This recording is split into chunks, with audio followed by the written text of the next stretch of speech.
Big stories often live in small places. This is Small Towns of America, and today we're discovering Acworth, Georgia, where history, landscape, and local character create a place unlike anywhere else. Acworth's best-known landscape exists because local leaders closed a set of floodgates in 1950. That act gave the railroad town a new body of water and, eventually, a new identity as Georgia's Lake City.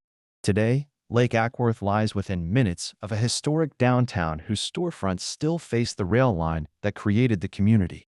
One part of the city speaks in brick, steel, and the memory of freight. The other opens into beaches, wooded banks, and broad reflections on the water.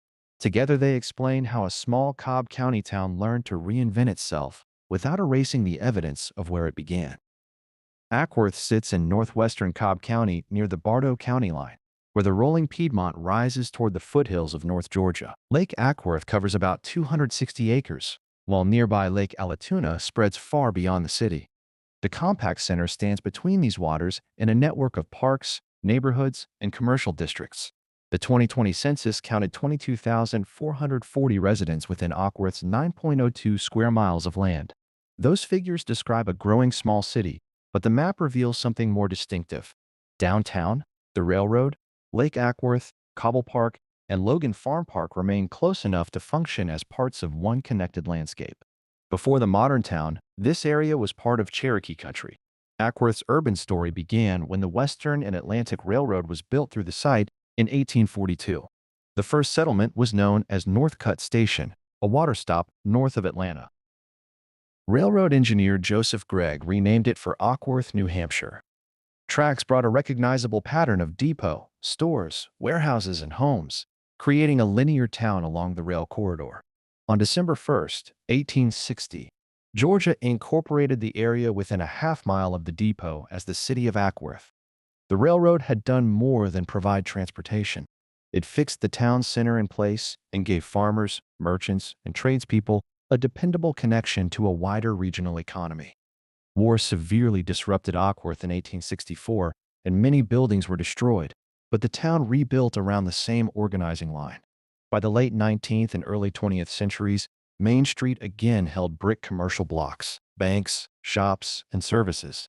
The surviving downtown still shows the form of that recovery in one- and two-story storefronts, upper-floor windows, decorative brickwork, and narrow lots facing the tracks. The Acworth Downtown Historic District was listed in the National Register of Historic Places in 2006. Its importance is not a single grand building. It is the intact relationship among the rail alignment, commercial blocks, homes, civic spaces, and the everyday scale of the town. At Main and Lemon Streets, Depot Park makes that railroad story visible. The original depot was demolished in the late 1980s, so the park does not pretend to preserve what is gone. Instead, a history center uses exhibits, videos, oral histories, photographs, and community memorabilia to explain the city's development. Outside, a bright red caboose marked Acworth stands beside the active rail corridor. It is a fitting landmark because it shows preservation as interpretation, not nostalgia. The tracks still carry trains, while the caboose and history center help residents understand why the city formed precisely here. Acworth's second great transformation came with water. After the federal government completed Lake Allatoona in 1949, fluctuating levels exposed seasonal mudflats in the Proctor Creek area near town. Local leaders pursued a sub-impounding dam that could hold a steadier lake. In July 1950, Mayor Hilton Nichols closed the floodgates and created Lake Acworth. The new lake addressed a practical problem, but it also opened a civic opportunity. The state funded a beach and bathhouse designed by the Marietta firm Bothwell and Nash. The complex was dedicated on August 12, 1953, and the Lake Acworth Beach and Bathhouse District entered the National Register in 2010. A solution to unstable shoreline conditions had become a defining public landscape. That legacy is most visible at Cauble Park on the lake's north side.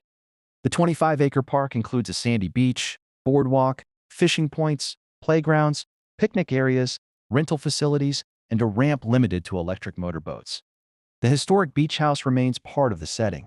Across open water, wooded banks soften the edge of the growing city. Nearby, Logan Farm Park adds 120 acres of trails and recreation space, within a short walk of downtown. Its restored Logan Farmhouse, built around 1850, preserves a domestic-scale landmark among newer park facilities. The lake, paths, trees, and lawns remain shared civic spaces rather than scenery viewed only from a distance. Downtown has also adapted through deliberate reinvestment.